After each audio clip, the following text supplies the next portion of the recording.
This is After the Final Rose with Dante and Alana, a siblings podcast talking everything Bachelor and Bachelorette.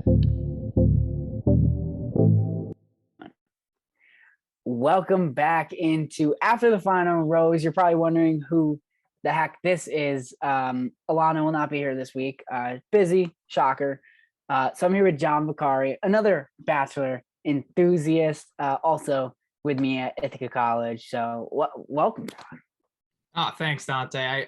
I'm filling in for Alana, Alana Virgo, and I'm not up to it. I'll tell you, in terms of matching her greatness on this podcast. I've been listening for a long time, and I'm glad to be a part of it. So I'm fill in role this week, and again, just happy to be a part of it. Of course, and clearly you didn't get the suit memo, so I'm disappointed. No, well, you again. I'm just kidding. I should have. I'm in a. I'm kidding. I thought it was fancy enough, but yeah. I'm kidding. I had a day where I had to wear it, so I felt like maybe I'll wear it for tonight's episode and you look great. Add some extra jazz. But all right, so let's dive into last night's episode of The Bachelorette. It's the second episode. We have, I believe, like 23 guys left. So she kicked off about six, seven in the last episode. So the first date, it's sort of like a like a teaching, like they're like kind of like a classroom. They put them up to these games. What were your thoughts on that date? Well, I think we've seen it before. Don't quote me on that, but I feel like we've seen it before. But I liked it especially because, hey, she is a teacher. It's not just some gimmick. This is her. I mean, of course, it is for the show, but this is her life. This is. I don't know if they were her real students or not. They're very cute kids. They were very. Yeah, that's what I was wondering because it's in summer, so maybe they could have flown the kids there. That's what I was wondering. I don't think they really touched on that. Yeah, because I mean they had some attitude. They were all three of them were pretty funny at times. The main one was and I don't want to spoil it, but with with Peter owning him about the pizza shop. He's like, I own a pizza shop and I'm an entrepreneur. And one of the kids is like, okay, great. Like just completely destroyed him. So I thought that was probably my takeaway in terms of from the date. But it was really cool. Obviously, these guys aren't the smartest group. Neither am I. Some of those questions, I was like, geez, like some of them were off even on a whiteboard given, but they handled themselves well. And some of them, I think, made some connections while others hurt themselves in the process. I don't know if you watched Peter's season of The Bachelor, but this was similar to a date with him. It was at like I don't even think it was an airport. It was kind of like one of those big garages where they keep planes. And they kind of did the same thing. Like they had it angled towards like flying, but it was similar in a way where they had to pull up the whiteboards. They had to do math and stuff like that and spell. And neither that didn't go well either. But before we go any further, I want to mention that Brandon J, Romeo, Rick, PJ, Will, sorry if I pronounce this wrong, Alamide, Casey, Danny, LT, and Peter were on this date. And also to mention, this is the first group date of the year. And I'm trying to think of what to say, but usually like the first group dates, you never see like the, how do I say this? Like the stunning figures or like the ones you think are going to end up with her. Those are usually sometimes smaller dates or the one-on-one in the first episode. So I thought the cast for this one was interesting, but somebody that did catch my eye, believe that would be Brandon. He does end up getting the first impression rose from Michelle, but he also, they talked about how their connection was so great, but in their conversation together later on in the night, it just felt so awkward. I don't know if you remember exactly that conversation. It just felt awkward. I could tell he was trying to think of something to say because he didn't know what to say. And then she was like, why are you staring into my soul? And he said something like, I got to get a read of you, but I don't believe that. I don't think he knew what to say. Yeah, I wrote down not a great speller, good kisser, and I think it saved him because it did. I mean, honestly, like when he shut up and they kissed, it was probably for the best. And that's not to knock him in any way. He was just flustered by the moment. It's tough. You're on Yeah. national TV and you got to converse with someone you do barely know, especially in the beginning. So he held his own, but I know what you're talking about. Where it was this awkwardness, and he sort of was like, he was staring, and she was like a little like, and they tried to play it off as a joke, but you can tell she was like, dude, say something, But yeah, he got the rose. I wouldn't put him in the top contenders in terms of connections right now, but hey, he impressed enough to get one of the roses this week. So something I failed to mention, and I skipped over it, and it was probably the most important part of this whole entire group day, and something that became big during the week. But so they asked the students to spell narcissist, the students as in the guys, to spell narcissist, and I don't remember his name. Will wrote Peter on the whiteboard, as in Peter's like a narcissist, and that just just pissed off Peter. I mean, I'd be pissed off too, but he was making everything about him. And that's one of the main parts of being a narcissist. And I mean, was he wrong? No, well, that's the funny thing. After each question, he had like a little side comment. Not that the guys weren't talking, it wasn't like they had to be silent during class or anything. They were all side talking, and certain comments were caught on air. But he would make it a point, and then, as you mentioned, or as I mentioned earlier, with the pizza, he's like, "Oh, I'm an entrepreneur. I have the pizza and this and that." And the kids are just like, "All right, relax." Like even the kids are like, "Relax, dude. It's okay. Like you don't have to overextend yourself here." And it was pretty risky, I think, from Will to sort of go after him, not because he's a contender in any way, because I don't believe he is, but just because, hey, the focus is on Michelle, or is it supposed to be? You're not supposed to be sidetracked by him, even if you do think that he's acting like a bit of a jerk or narcissist, I guess would fit better. But I mean, it made for great television, and then I'm sure you'll get into what happens a little later in the show. But yeah. But also to add, it's so early on. This is the first group date. You don't know the guy. In terms of Will writing that, I just think it's really early. And here's the thing: is you write that, like, you're automatically not going far. Same with Peter with his reaction, but you really got to be careful with your words in the beginning, because that sticks with you going throughout it. Because once you become the villain once, you stay the villain all season. And I just think he shot himself in the foot way too early. And I think he stepped out of bounds. Was he right? Probably.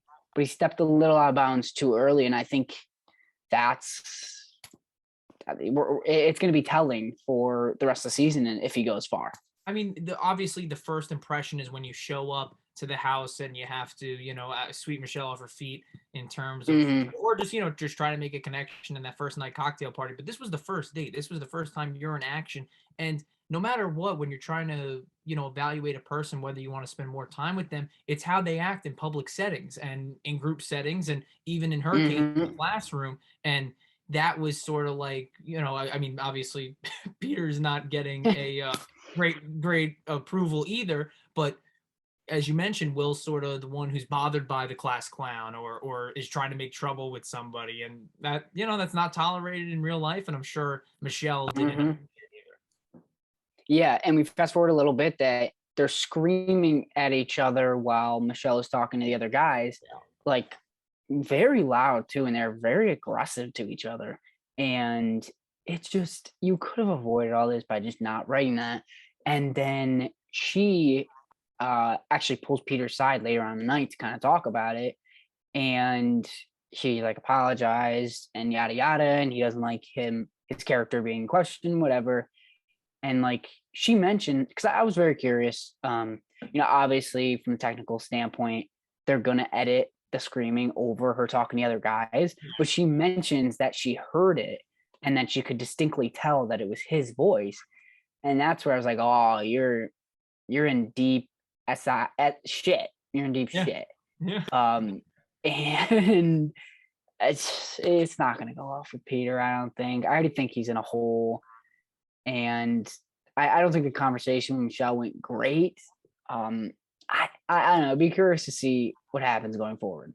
Yeah, I was going to ask you, but you answered my question about if they edited the yelling over that conversation, because I think she was with Rodney at that point, and you could sort of hear. Don't quote me on that, but it was sort of like a bed of that yelling. Like, it wasn't so loud where she was like, "What is that?" But you could sort of faintly hear it, and maybe that was the case. Maybe it was editing. I think you're right, but it was loud enough, or she caught wind of it, that it was him. And again, just not a good look. And I'm sure we'll get a little more or talk further on Peter, but he's the Victoria of this season. He's gonna be a guy who's kept around because of the drama. He's got no shot. He's pretty much a bad look for all Italian Americans. He's a walking stereotype, but he's entertaining. He is, Yeah. and he's one of the we have a lot of, or I do have a lot of notes on him, just because he was a big focal point of this episode. Not the main one, but for the first half of it, he was, because just he was being him. And originally when he came on, I thought he was someone to root for, just because he was like, "Hey, oh, he's a pizza man." Like, yeah, I thought he was going to be what Rodney is, which is my favorite character of comic relief. He's not. He's he pisses me off. So yeah. I don't know. I don't see him going too far. I think he'll be on for a couple weeks, but his personality mixed with Michelle is not going to work out. I don't think so anyway. But so following the group date, we mentioned Brandon does get the one-on, or no, sorry, not the one-on-one, the first impression rose. I wasn't shocked by it, but I guess I saw other guys in front of him that I felt had better conversations at least, and was not awkward. But what are you gonna do? What are you gonna do? So after the group date, they bring a group date card to the house. Jamie's name is on it, and they go on like a rock climbing kind of at Joshua Tree National Park. It was cool. We haven't seen rock climbing in a while. I remember distinctly back to Sean's season, way back. You wouldn't know, but way back, Sean's season, they did rock climbing. See that? It's not that I'm afraid of heights, but I don't trust equipment, and if I don't trust possibly falling and those things snapping. But I respect them for doing that. And what's interesting is, unless I'm just not remembering, but did they ever get to the top? Maybe they edited around it. I think they did. It was sort of like there wasn't that moment, because I think we would have remembered if there was, where they're just on the top and they, the crew caught a great, sight line to their view looking out. But it really wasn't. The main takeaway was that she was just like glad she sort of had a teammate, to put in, and I think put it in the sports terms, where she feels like she's the coach, she's a teacher in her job, where he was willing to coach her up. Not, I wouldn't say like mansplain or anything, but help. Yeah, she did say that. Yeah. And that she always felt like she was coaching the other person. But in this case, he was coaching her. That brings up something I want to talk about later, just in terms of the overplay of sports in this. I love it. Just to hear your thoughts on it. But so with the date, they went rock climbing, and honestly, I might look back because I don't remember them getting to the top. Yeah. And that would be funny because I remember them standing and they couldn't figure out how to get up on the next step. And I just remember it cutting, but that's something I might have to go back and look at. But moving along to his dinner part of the date, they're having a deep conversation. He's talking about his past, and he brings up how when he was 24, his mom had died by suicide. And obviously, like, that's a horrible thing to go through. And he talked about how it pretty much imploded his whole life. Nothing really mattered anymore. And he finally decided kind of that, life was worth it. People are worth it. Relationships are worth it. And, he started to see people. And then he comes on this show. I think that's a big step forward, because I couldn't imagine what he's going through. And then to put that on a national scale on The Bachelorette, it just makes it even more powerful. Yeah, the one thing that stuck with me from when he was talking about it was just the fact that he said he was at school and he was worried about, his mom, and I'm here at class, maybe she's somewhere and she's in danger and she's gonna, kill herself, which is, and I mean, that's just terrible to think about, that's something that he had to worry about for, I mean, most of his young adult life at that Mm-hmm. until 24. So that's just, I mean, it was really tragic. And obviously, I think Jamie specifically was the focal point of this episode in terms of character, and a lot of Mm-hmm. things conflicted in terms of thoughts. I'm sure the audience's Yeah. reaction and people on Twitter, this and that, because you feel for the guy, but at other times you don't because of other actions. But I mean, I couldn't imagine going through that with one of my friends. Nonetheless, my mom or my dad. So Yeah. that really stuck with me. Yeah, and you could tell how much that connected them, and she began to trust him. She said, in a quote, "I don't know you that well, but I'm so proud of what you've come through and how you conduct yourself." And that line actually is interesting. How you conduct yourself because of what happens later on in the episode, which we'll get to. But I think they had a good conversation. He got it all out there, and we see on the show if you get it out there early, you go further. So depending on how this whole thing unfolds, he could be I wouldn't say a front runner, but at least up there in terms of one of the top people this season. Yeah. Also, to finish that date, there was a private performance by Caroline Jones. I've never heard of her, never heard of the song. But I mean, we see that a lot nowadays with the concerts or performers they bring on. They're just up and coming artists that could use this platform to get bigger, which isn't a bad thing. But so second group date, shocker, it's a basketball date. I'm sure this is not the last basketball date this season. But so it's a basketball game, and they brought in WNBA stars Derek Hamby and Diamond DeShields. I think this is the first season, at least that I can remember, that they brought in female athletes for a date, which I think is awesome. And especially because they'll bring in male athletes for women's seasons, and it's like, I mean, I get it, but like, you could have brought in female athletes. I remember, I don't know if you watched Hannah B's season, but Jaylen Brown and Terry Rozier were on it. Which I mean, I love, but that's crazy. But you could have brought in, I don't know, someone else. Yeah. No, yeah. I'm trying to. Oh, go on.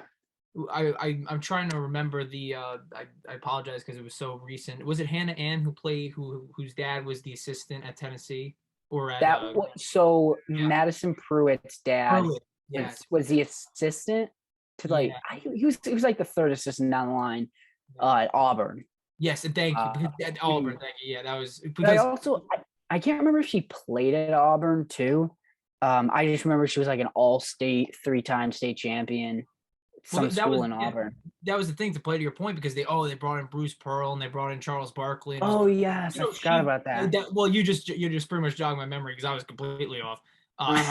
But they brought in those guys where it's like, she could play too. Not to saying, maybe bring in one of her teammates because if they maybe weren't of a high enough level, I guess, in terms of bachelor. But like, you didn't need Barkley there, in my opinion. I don't think he added much, and I'm a Charles Barkley fan. But, that was an opportunity to do so. And I'm glad they did it for this stage. I think they served as coaches in the game. I don't think they highlighted that as much as they should. I would have loved to see more of the game, but that's the sports fan in me. But, They probably got to be careful. One, not get injured, because I know this was shooting during the summer, which would be the season. My big question is, was this during All-Star break? Because how do you get one person from the Aces and one person from the Sky at the same time during season? I think way too much behind the scenes. So I'm assuming either they're both hurt or I don't know, was All-Star break maybe? Or technically the Olympic break was like 3 weeks long for them. So that's what it could have been. I'm thinking too much. It's all good. Of course. But like most sporting events, they split them into 2 teams. The winning team gets to go have the date with the bachelorette. The losing team goes home. And Michelle knew Joe was a baller in high school and in college. I think she mentioned, I don't remember if it's her or Joe that played for Minnesota. That's something I might have to look up. But Joe played. This is something I did look up. Joe played for Minnesota, and Michelle played for Bradley University. So okay. Yeah. Is Bradley the one in Boston? I think yeah, she did not I play. mean, I'm sure there's multiple Yeah, Bradleys, but it's in Missouri actually. okay. Yeah, got a little text actually from Jackson there, but in terms of one of our other roommates, given pretty much producer of this episode, not really. Oh yeah, of course. No, but she they both were the same, or she almost was. She mentions it that she was runner-up for Minnesota Player of the Year the same year he was, and that's sort of started the fuel for what the second half of the episode was defined by. But yeah, it was interesting that I think that they've never met. Obviously, we know about the DM situation, but they were both top high school athletes in the state of Minnesota at the same exact time. Yeah. Which is, I mean, actually really cool because I'll have to go back and watch their highlight tapes. But to win that, you got to be good.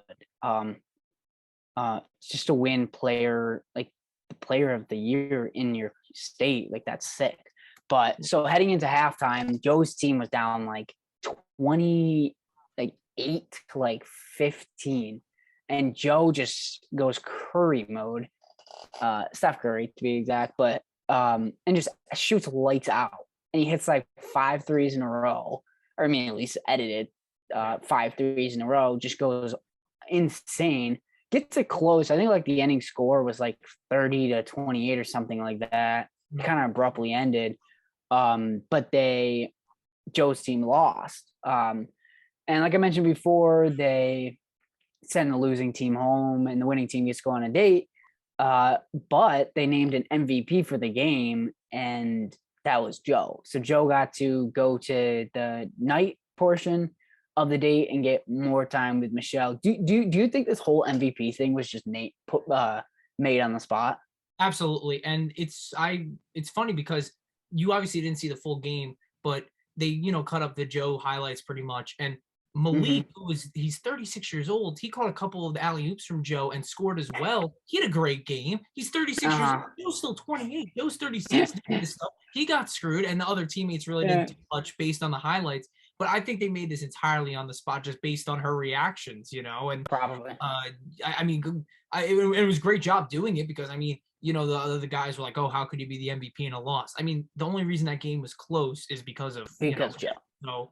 So absolutely. And that's, it's fun. I know we're breaking down sports now on a Bachelor podcast, but it's that's a part of her life in terms of what she wants. She wants someone, I mean, honestly, if you're thinking of commitment relationships and then family that might come with that, having someone who is also good at basketball and to share that love onto the kid, the skill, that's part of her thinking process. I'm not saying it's overall number 1 or even in the top 5 or 10, but it's a part of it. So that does matter. Maybe it's unfair, but it does matter in terms of getting her. So, or starting a relationship with her, I should say.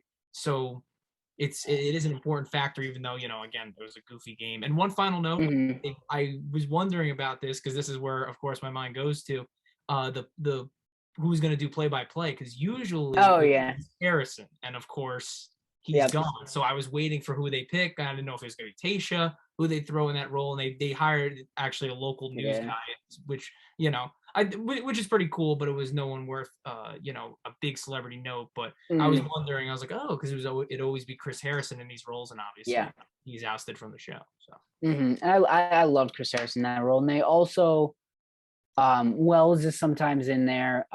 He would have been cool, or just bringing somebody. Obviously, it's a quick date.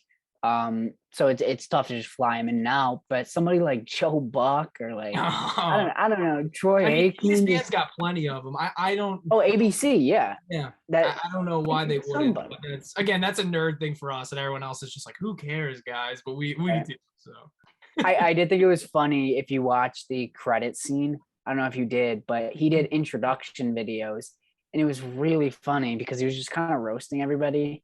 That was something. But let me ask you this: do you think, in terms of the MVP, do you think it was her more of, how do I say this, being impressed with his play, or just wanting more time with him?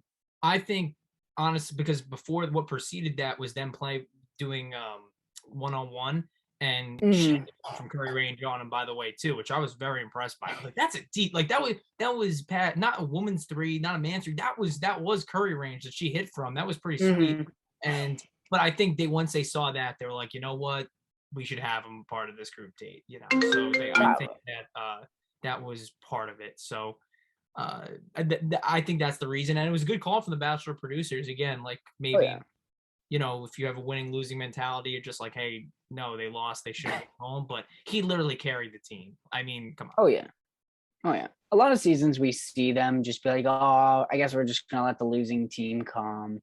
Yeah, exactly. That too. Sometimes, yeah.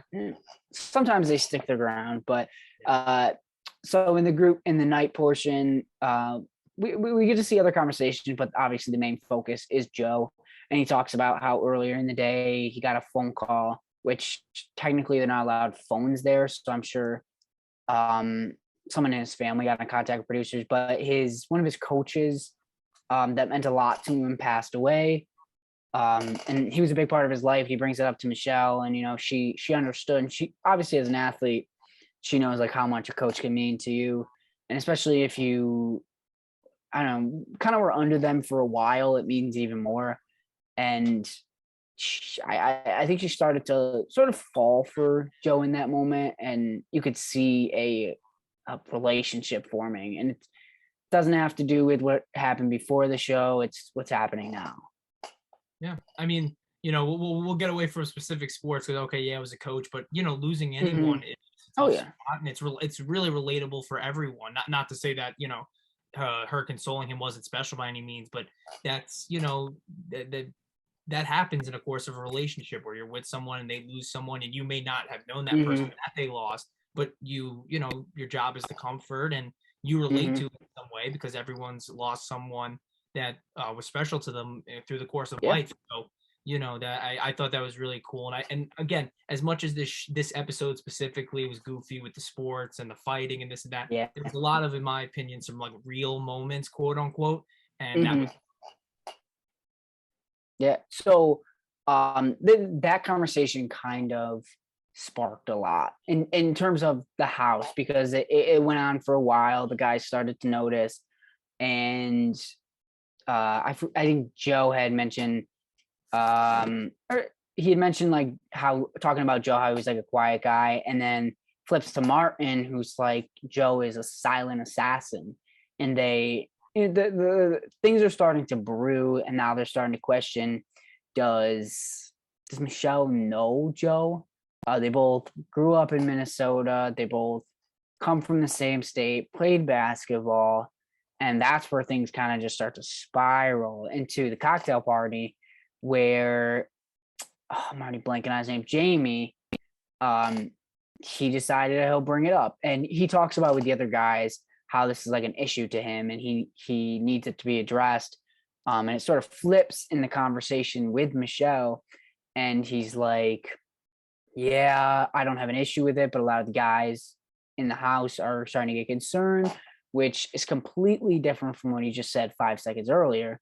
And then that's where, you know, we kind of touched on it a little bit earlier, but you start to question, like, this Jamie guy, like, obviously he's sincere in a way, but like, is he, obviously you're in it for yourself, but he completely flips and you're like, all right, we're not getting the real Jamie.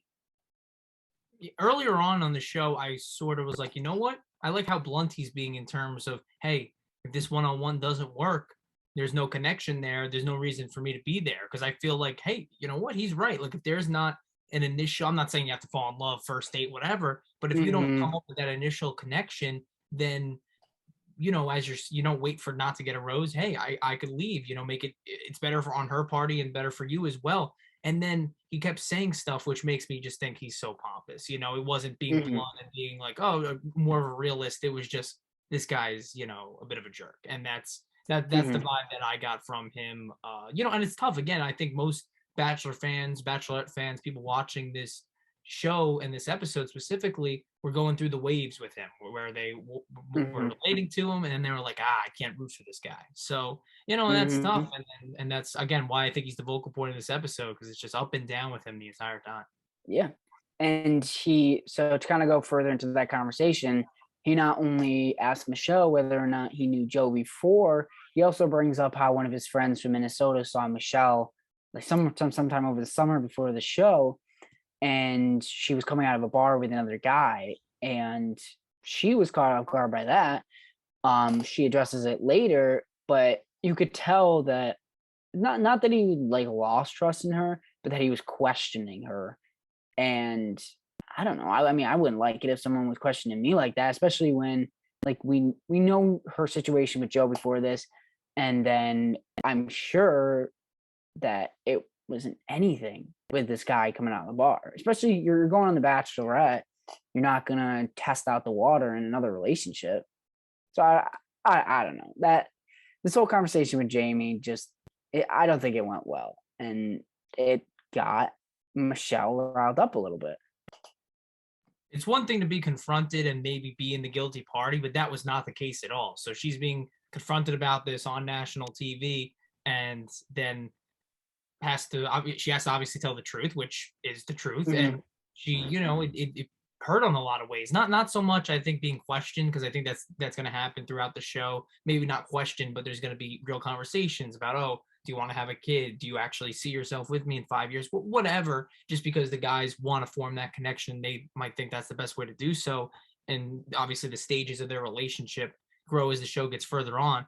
But this was an attack pretty much. It was pretty much like parallel to the first episode, where I forget the guy who it was who wrote all those notes and stuff, and it came out of nowhere for him. Yeah. He was on the attack and this and that, and it's a tough spot to be in, and for her even doubly so, because she knows what, like, this is just an assumption, this is just rumor, this is just speculation. None of that was true. Mm-hmm. Yeah, it was true that she might have been spotted with what they defined as a light-skinned male who was into basketball, but I mean that's not a good enough description to validate that they were in a relationship at all.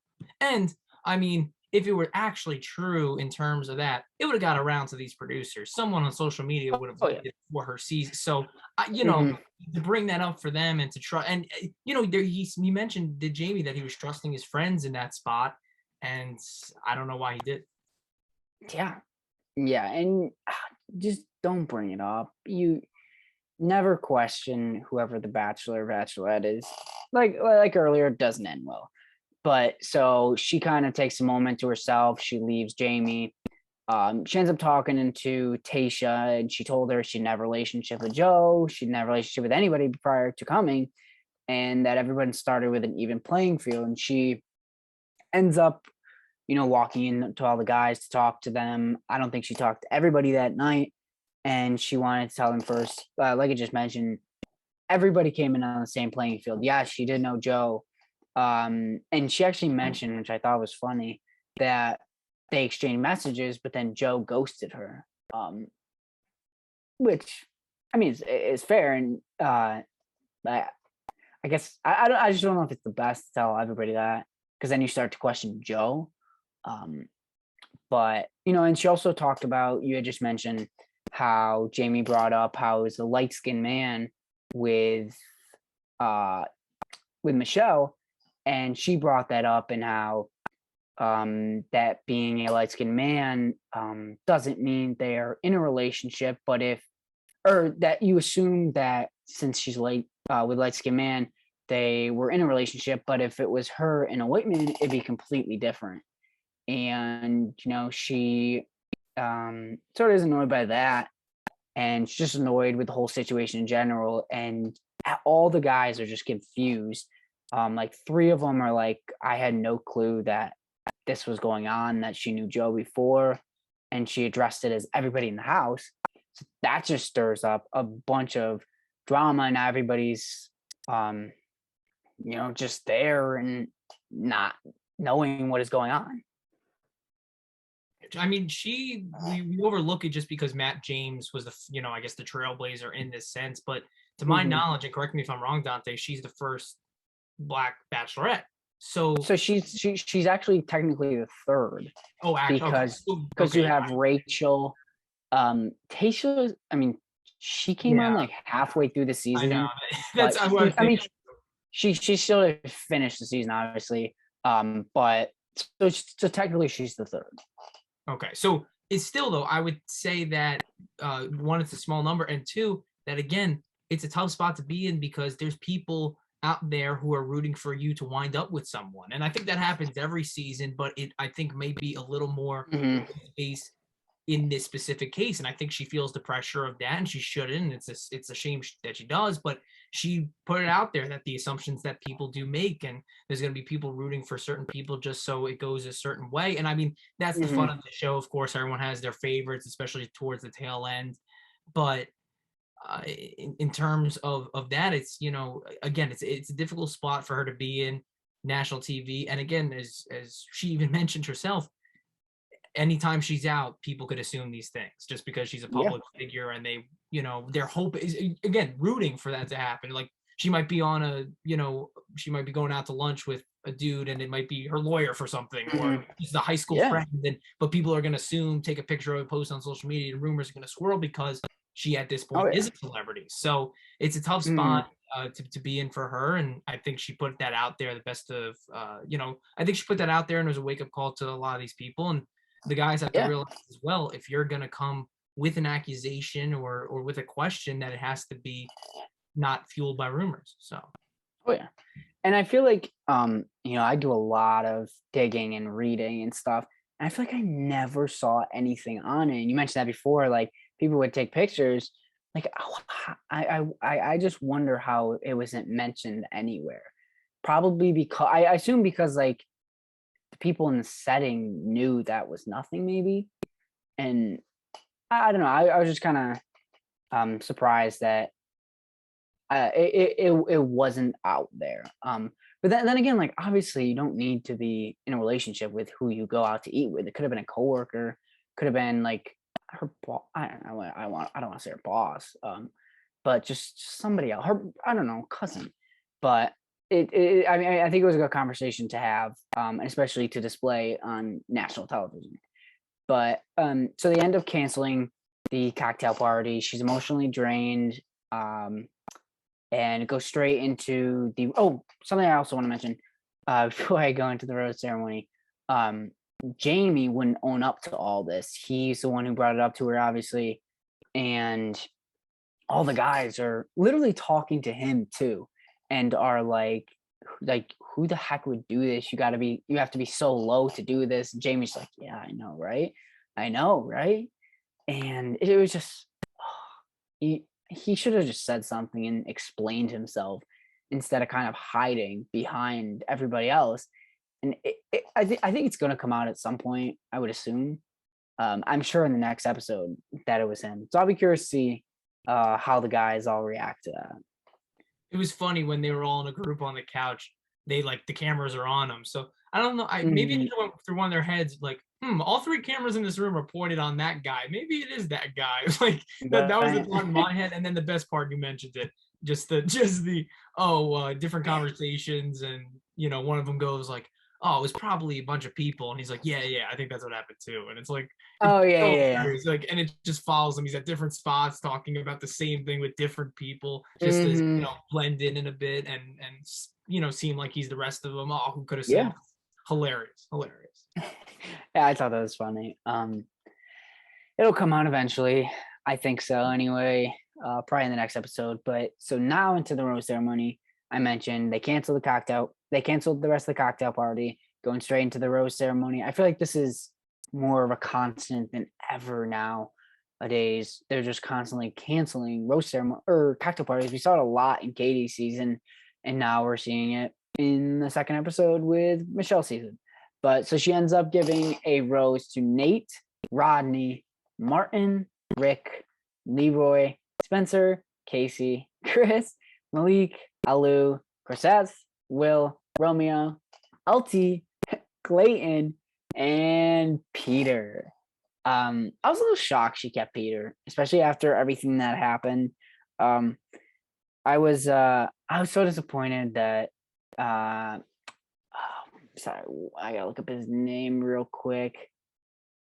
That Pardeep didn't stay. He's actually the first Indian to be cast on this show, and I think that's great that they're getting more people from, you know, around the world, different ethnicities. And he's also, I don't remember if he's from New York or he went to college at Binghamton. One of the two. Because I've seen a bunch of articles on it, but I always root for anybody with connections to New York. So I was sad to see him go. But yeah, I was shocked to see Peter go. Stay, Mr. Pizza. Absolutely. And you mentioned Pardeep. It says on the Bachelor website, Brooklyn, New York. So I guess that's where he's from. And I didn't know he went to college in Binghamton until you told told the audience. So now we always root for the New York guys. You know, it's it's just what we do. But yeah, it was unfortunate to see him go. And his last comment to Michelle was something along the lines of, "Hey, I hope you find love," and something like that. It was very nice. We barely got to know him really. I don't even recall actually what his initial impression was to her when he walked in. Yeah, I don't remember. Like that's, and it sucks, but that's the process of it sometime. I'm sure some people wanted him to go a little further, but obviously wasn't there. And again, Queen Victoria is Pizza Man Peter. Just they're the same. They're one and the same. Yeah. Maybe they wind up together. Who knows? She's the queen and he's the king of pizza. There you go. It could work. It could work. That was pretty much that from that episode. So something I wanted to bring up, to get your opinion on this. We're 2 episodes in. Are they overplaying this basketball thing? There's constantly referring to basketball, and we already got a basketball group date. I know it's going to come further in the season because we've already seen clips, but are they overplaying this basketball thing? It's like Colton when he was the Virgin Bachelor, just overplayed. It's tough because, and obviously not to spoil anything because this is the end credits that they show, they give a look into the future episodes, but they have like a Top Gun scene where they go in flight simulators. Oh, yes. I feel they don't have, personally, and this is no fault of Michelle, they don't have a lot of like cool date ideas that pertain just to her at a group stage. I think personally, she's, oh, we can go here, we can go there, we can go to this city. But in a group stage, there's not much, besides the classroom thing, besides the it's got to be sports oriented because she's, competition with that. And again, there's going to be a lot of cool one-on-one dates, but in group wise, I think that's the hardest. You would know better than I in terms of the producers and the people that are behind the scenes on the show trying to make it the best of their ability. Like it's sort of, they have to make it sports based because competition is the best way to do it. And when she is, was a high level athlete, a Division I athlete at Bradley, it just plays, So, I think like for you and I, and you're already getting tired of it, and you're a huge sports fan. I'm not going to get tired of it. I love it. I love the fact that it's sports, this and that, but I could see portions of the audience being like, hey, all right, we get it. Show more of her teacher, more of her caring side, because that's an aspect of Michelle as well. And hopefully I'm hoping as the season gets in further that we realize other layers of her, and then the Bachelor producers that up and make a group date that's more oriented to her,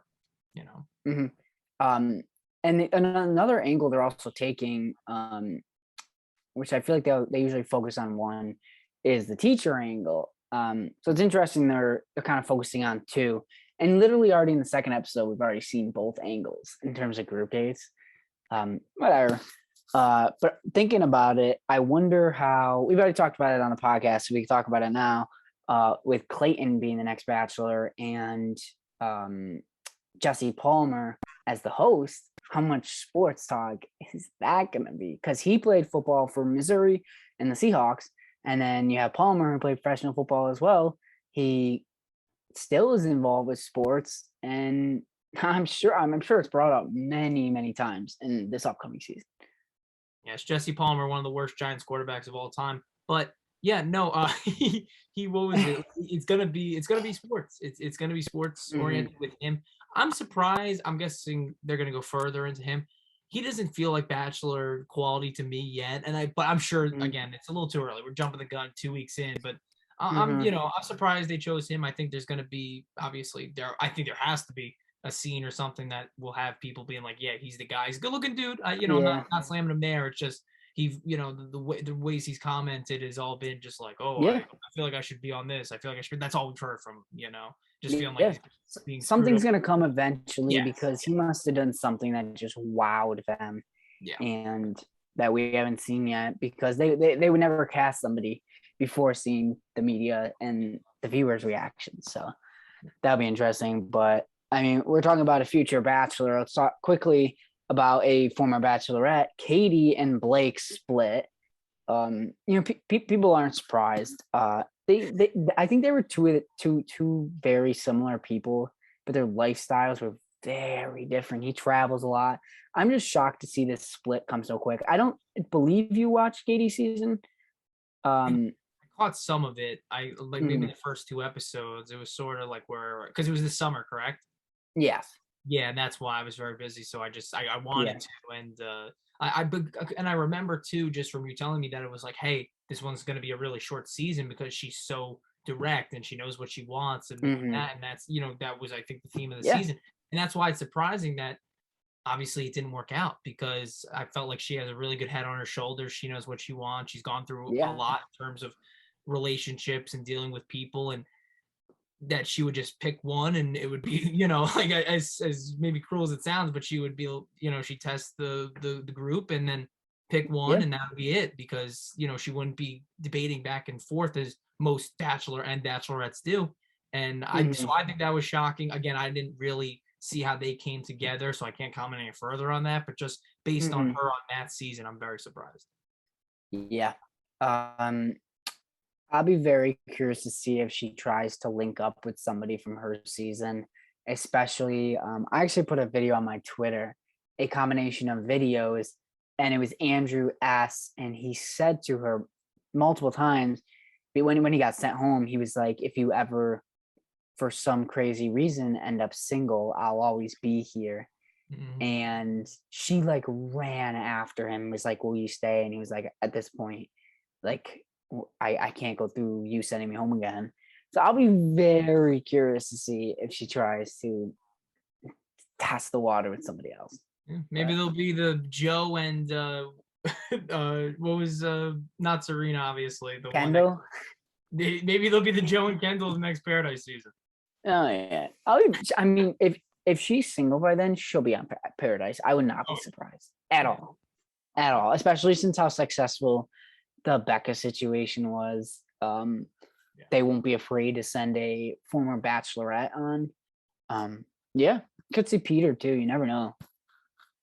You know what's crazy is that I can't even I say this, but like Matt James and Rachel are somehow like one of the most successful couples at this point.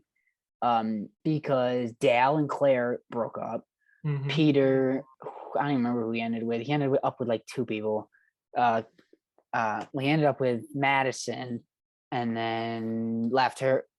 No, wanted Madison, ended up with Hannah. Hannah didn't want him anymore.